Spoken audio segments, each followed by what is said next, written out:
When talking about the greatest basketball player of all time, most people have a lot of opinions. And the more we talk about current players, the more we talk about players in the NBA today, we have more arguments for or against that player. And since the early 2000s and even mid 2000s, the consensus greatest player of all time was Michael Jordan. And that's completely understandable, that's completely normal, that's completely admirable, because when you look at Jordan, he is the greatest player of all time, and I have to agree, but he's not the only one in the conversation. And I think since LeBron has won another Olympic gold medal, since he is still active after 21 seasons, and because of his consistency in those 21 seasons, I think we need to look at the GOAT debate with a little bit more of an open mind. And LeBron's not the only one in that spot. LeBron is not the only player to compete Jordan in the GOAT debate. In fact, I think there are 5 players in the conversation, and I want to look at each and every one of those players. Let's start with the obvious GOAT, Michael Jordan. Michael Jordan has been the guy since the 90s, since the 80s even, for people to call him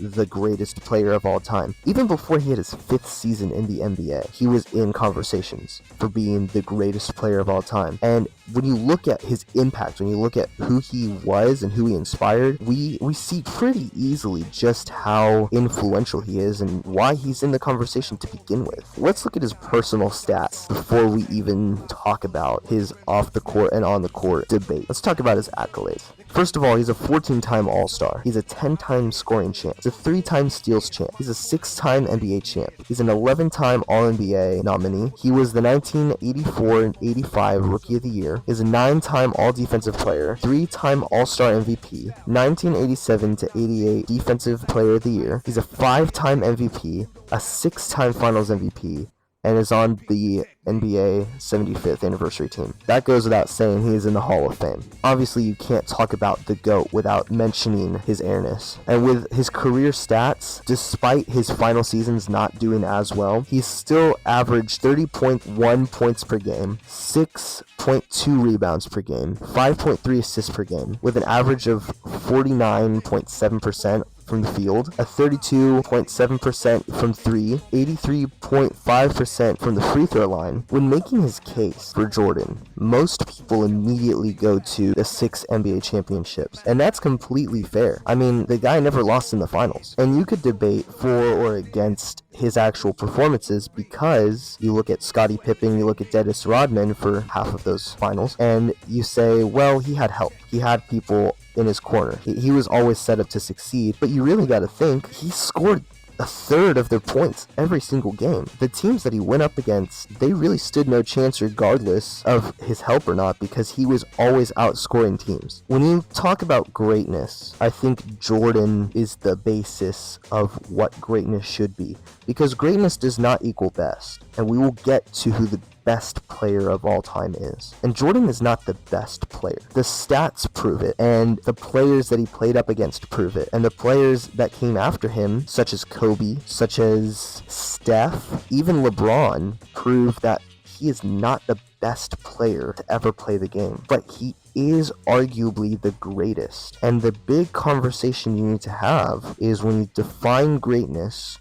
what comes to mind? Is it being better than everybody else? So when I talk about greatness, LeBron and Kareem and Bill Russell, they resemble greatness, but I think Jordan embodies what being better than everybody else looks like, right? Being so dominant and being so controlling and proving, I am going to beat you regardless of what you say, regardless of what you can do, I am going to win. And that doesn't matter. It doesn't matter what you say. It doesn't matter what you do. It doesn't matter what your team is. He beat prime Charles Barkley, the prime Supersonics, Karl Malone and John Stockton, not once but twice. And there were even talks of players like Clyde Drexler, who were supposed to be the best of the best. And Jordan said, no, you're not going to beat me. Does Jordan do everything on the court that players like LeBron do? No, he doesn't. He doesn't pass the ball the same way. He doesn't have the ball IQ like LeBron does. You could argue that LeBron is the greater player because he does all of those things, because he's the best all-around player. But Jordan showed that he was greater than everybody else. Whatever you can do,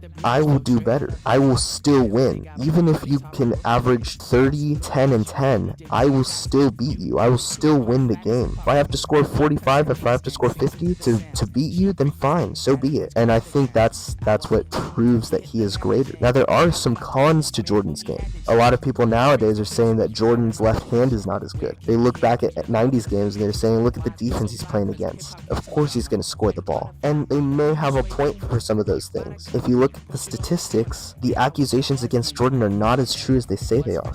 Is his handle package better than Allen Iverson or Kyrie Irving or even Steph Curry? No, it's not. But it didn't have to be to win 6 championships. It didn't have to be to win 5 MVPs in span of 15 years. No. Now here's the biggest argument against Jordan, which is obviously the Boston Celtics and the Detroit Pistons. You could look at almost any metric and you could see how Jordan did not win without those 2 teams out of the way. But when you look at any team or any player that I'm going to talk about who is in the GOAT debate, none of those players won 100% of the time. None of those players won even in their prime sometimes. But I think with Jordan, the way he overcame the adversity, it is not better than some of the other players that we talk about. Is that a knock on Jordan? Does that mean Jordan's not the GOAT? I don't know. It's not up for me to decide. It's not up for me to say. As far as I'm concerned, Jordan definitely has beaten every team when he was at the peak of his power. He beat every player that could have challenged him. He beat all of them. And if that doesn't resemble greatness, then I think we may need to readjust what we're defining when we say who's the greatest player of all time.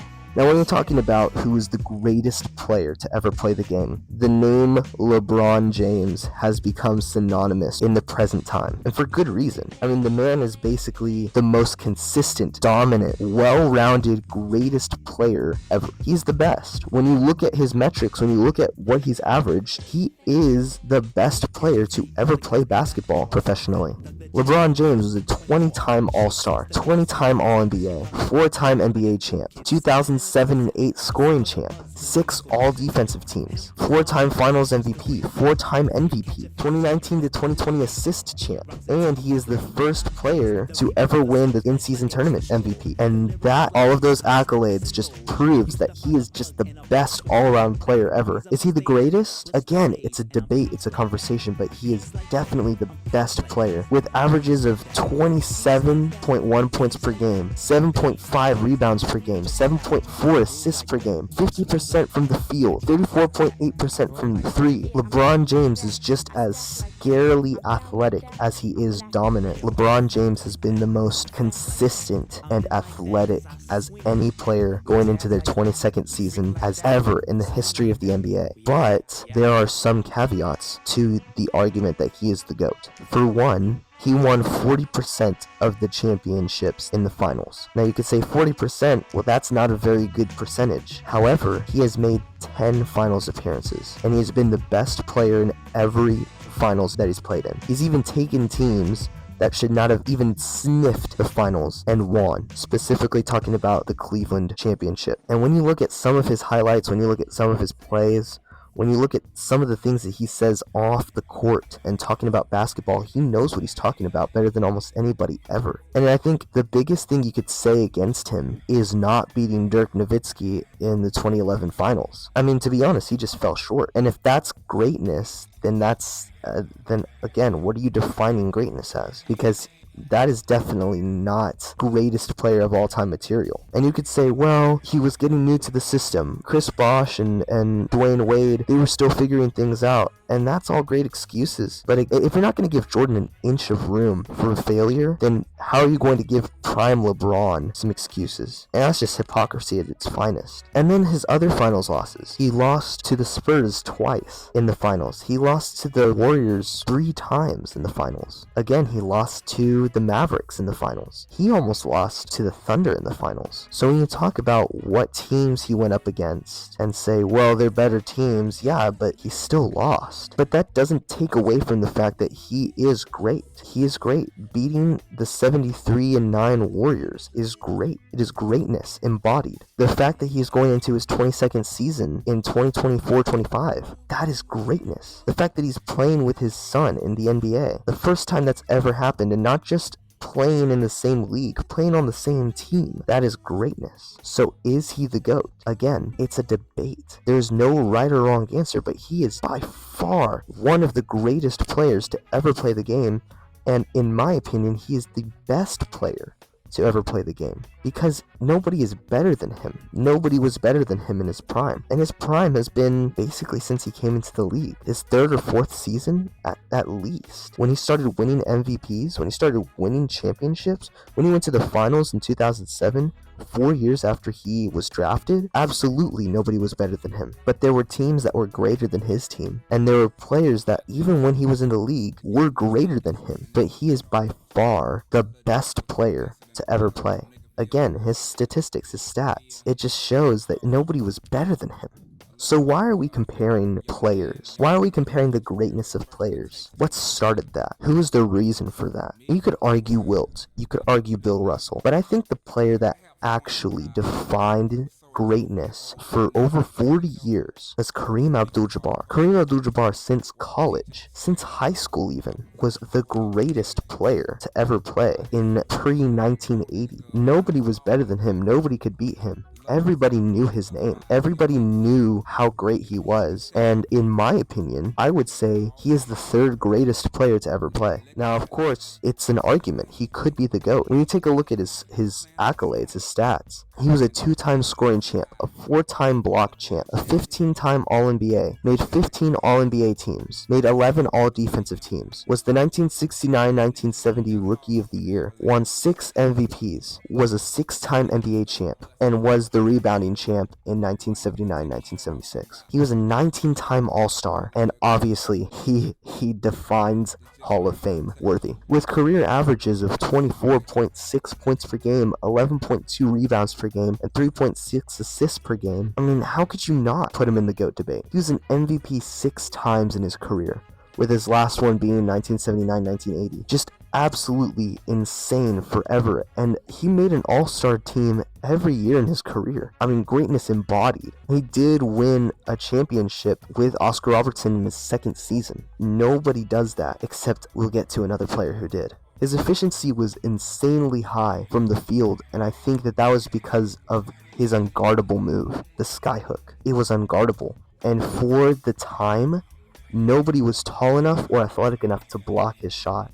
So all he had to do with his height was just learn how to shoot that way. And the reason he learned how to shoot that way was because when he was in high school, they banned dunking. They banned dunking for colleges and high schools because he was just too dominant. He was simply too good. So they decided to ban dunking so that he was able to be blocked. But the problem is, that didn't stop him from being innovative. It didn't stop him from being creative. Kareem now is one of the smartest people to ever play basketball. He's written so many books and talked so much in his life about just his story, and it's so legendary because he is smart and he put his smarts in his brain to use as he was playing basketball. The biggest problem that people have with Kareem is that he didn't play against competition that even Jordan played against. And that does have an effect on his legacy. It has an effect on his career. It has an effect on what people think of him. And you could say, well, he was still better than everybody else, and that's true. But yeah, you look at who he played against, and there was nobody in particular that was amazing. I mean, the talent that he had to go through, the talent that he had to beat, nobody really stood out in the 70s and 80s. Sidney Moncrief,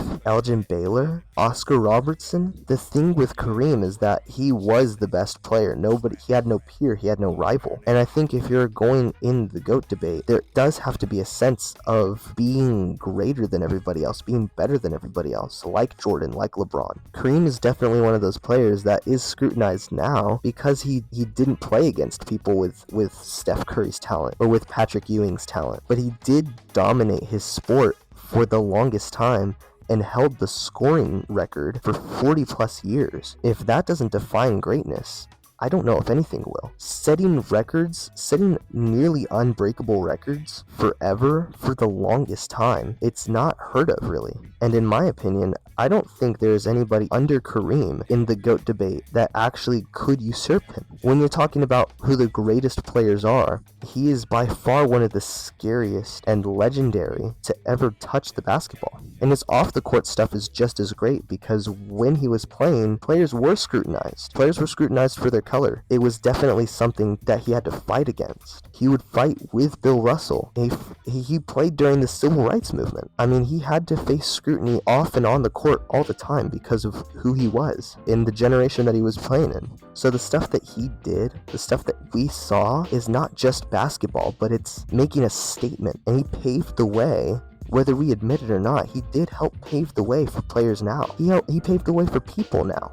And I think because of his greatness, we absolutely need to put him in the GOAT debate. Among the greatest players to ever play the game, when we talk about greatness and we talk about what it means to be great, a lot of people equate greatness with winning, and there's nobody better at winning than Tim Duncan with the San Antonio Spurs. To perform at the consistency that Tim Duncan performed, with the eliteness that he performed it with the touch that he performed it with, nobody was better. Simply nobody. He is the definition of consistency. His nickname is the Big Fundamental because of how basic but how otherworldly his game was. When you talk about greatest teams and greatest dynasties, the Spurs is number one. You could talk about the Warriors dynasty, you could talk about the Celtics dynasty in the 80s, but San Antonio were the greatest dynasty, and the driving force was the leadership of Tim Duncan and Greg Popovich. Tim Duncan was a 15-time All-Star, made 15 All-NBA teams, made 15 All-Defensive teams, was a 5-time NBA champ, was the 1997-98 Rookie of the Year. He was a back-to-back MVP. He was a 3-time Finals MVP with career averages of 19 points, 10.8 rebounds per game, and 3 assists per game. It's hard to argue against Tim Duncan's legacy. Tim Duncan has the 3rd highest winning percentage in NBA history, under Manu Ginobili with 72 and Magic Johnson with 74. Tim Duncan's right under there with a 71.9 win percentage. He is the definition of what consistency can do. He is the definition of an impactful leader. Because Tim Duncan wasn't flashy, because Tim Duncan wasn't athletic enough or insane enough to be put on highlight reels night in and night out. My favorite stat that I throw out to people who argue against Tim Duncan is that he never won less than 50 games any season in his career besides 2 seasons. And the 2 seasons that he didn't win 50 games at least were the lockout seasons in the NBA. And he won championships those years. And his team was on track to win at least 60 games both of those years. I mean, just sheer dominance on the court every night, consistently. The reason people don't put Tim Duncan in the GOAT debate hardly ever is because he definitely wasn't a flashy player. He wasn't recognized as much. He just wasn't. People know of him. People know about him now, but he wasn't a viral player when he played. The Spurs were not a flashy team. The Spurs did not have a LeBron or a Jordan, but they had Tim Duncan, who you knew was always going to be the greatest two-way player on the court. Every night he was going to be consistent offensively and be consistent defensively, and he was probably the best on both ends almost every night. Another big reason Tim Duncan could not be in the GOAT debate for some people is because he had competition the way that Jordan did not, the way that even LeBron hasn't. Because LeBron James's competition were teams. It were teams like the Warriors or like the Spurs. But Tim Duncan had rival players. He had rival players in Kevin Garnett. He had rival players in Kobe. He had rival players in Dirk. But as far as his impact on the game, as far as what he was doing as a leader, as far as who he was as a player, there's no way you can't put him over those guys. I don't think I've ever heard anybody say that Tim Duncan sucked in the NBA. I don't think I've heard any player or even any fan say that Tim Duncan was not a good basketball player. They could say that about LeBron, they've said that about Jordan or Kareem, and they always bring up the fact that older players did not have competition. Well, Tim Duncan beat the competition. He was always beating competition in a modernized era. And if it wasn't for the Detroit Pistons, I would say that the Spurs had the greatest defense in the 2000s. Tim Duncan is also the only player to win a championship in 3 separate decades. You want to talk about consistent greatness? Playing in 3 decades is crazy, but winning championships in 3 separate decades is unheard of. He's the only player that's ever done it. On top of unheard of things, he is also one of the only other players to win a championship in his second season as being the best player on that team. Kareem did it before. But Tim Duncan played without an Oscar Robertson. He had David Robinson, but David Robinson was on the back end of his career already. He was already severely injured with his back, but despite all of the opposition, despite the fact that he wasn't the most flashy or the most showy, Tim Duncan is still arguably one of the greatest players to ever touch basketball. The fifth and final player that I would have in the GOAT debate is none other than the late, great Kobe Bryant. Kobe was the definition of greatness. He made 15 All-NBA teams, 12 All-Defensive teams, was a 4-time All-Star MVP, was a 2007-2008 MVP, was a 5-time NBA champ, was an 18-time All-Star, and to put him over the edge over everybody else, he won a 2018 Oscar with career averages of 25 points per game, 5.2 rebounds per game, and 4 assists per game. Nobody could beat him. He was always trying to beat everybody on the court, and he played 19 seasons of greatness. The biggest arguments that you could have against Kobe are the fact that he would shoot his team out of games, and the fact that he had seasons and had stretches where he clearly wasn't the best player, clearly didn't have the best team, but in his peak with Shaquille O'Neal in the 2000s, and with a resurgence in the late 2000s, early 2010s, he absolutely was great and was dominant and always had a chip on his shoulder. His idol, Michael Jordan, was always rooting for Kobe, and Michael was savage with everybody, but with Kobe, he had a soft spot for him. Every player in the NBA now wants to represent Kobe, wants to be like Kobe, not even Jordan anymore. They want to be like Kobe. They want to be great, and Kobe defined greatness for quite a few reasons. The first and most obvious one is his work ethic, the Mamba mentality. The Mamba mentality is him doing everything he can and pushing himself to the limit every single day for greatness. He strived for greatness more than anybody else, even Jordan. He strived for it, and he accomplished so much. He always tried to beat his opponents, even his teammates like Shaq. When Shaq won 4 championships, Kobe decided to turn up the heat and win 5 and rub it in Shaq's face. That's just how savage Kobe was. Nobody on the court could guard him. He's one of the most unguardable players, and Jordan himself talks about it. On January 6, 2020, Kobe Bryant, along with his 13-year-old daughter, died, along with others, to a basketball game in a horrific helicopter crash. Kobe's life and untimely death was marked with basketball, and people now idolize and remember him for what he did for the game and what he still continues to do through his legacy for Los Angeles, for the NBA, for basketball. I think my generation's shock of an untimely celebrity death will be Kobe, because Kobe represented basketball, and I think it misconstrues his placement in the GOAT debate. Some people would put him way higher, some people put him way lower. Some people use his death as a remembrance of who he was, and it's still fresh in our minds 4 years later. Sometimes we need to take a step back and not debate and argue whose greatness is better than whose when we're talking about basketball, because at the end of the day, it's still a game we all love that unites us. I think sometimes we need to appreciate the greatness of each player. It doesn't have to be a Michael Jordan or a LeBron James. It doesn't even have to be a Penny Hardaway or a Shawn Kemp. Every basketball player, the sport itself, even you and I who play basketball, it's great. It's greatness. And we all experience greatness when we play basketball, when we play the game that unites people, that unites nations even, especially when it comes to the Olympics. The game has evolved for the last almost 100 years of the sport. It's evolved in a huge way. It's evolved, and it constantly evolves with players that continue to make a mark. So it's up to us to continue to make the sport great, to continue to enjoy what we have, because we never know when we're gonna go too.